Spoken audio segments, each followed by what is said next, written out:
the sex steroid hormones, which include testosterone and estrogen, which of course are present in varying ratios, but in both men and women and in kids.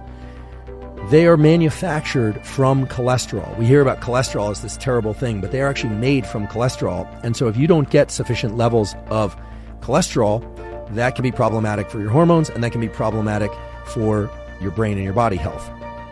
So without going into too much detail, I'll just point to a couple things that I do that, at least from my blood work and from my subjective experience, have been very beneficial for me that some of you might want to consider. First of all, I am not shy about my love for butter. I will eat pats of butter directly. I believe if people are going to eat cheese without a cracker, I will eat butter without a cracker. Butter is high in cholesterol, so I don't eat a ton of it, but at least for me and for my lipid profiles, it's fine. Butter has cholesterol, which is a precursor to the sex steroid hormones, and men and women need testosterone and estrogen in order to feel good and to be able to think. You do not want your estrogen too low or your testosterone too low. So I eat butter in order to ensure that I get sufficient cholesterol. Butter also has some other things that are beneficial, various small fatty acids that are interesting in terms of their effects on metabolism, etc. You can look those up, the benefits of butter. But again, volume is important. You can't overdo it.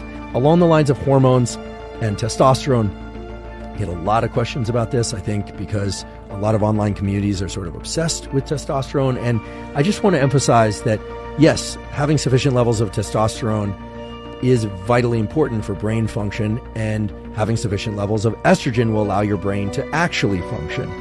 It turns out that estrogen is one of the main ways in which the brain maintains longevity and maintains its ability to think. So we should all be seeking optimal testosterone levels for ourselves, both testosterone and estrogen. And many of the things that we've discussed up until now, morning sunlight, exercise, fasting, those can support testosterone and estrogen in meaningful and positive ways. The first is that testosterone can exert its various functions only in its unbound form, free testosterone.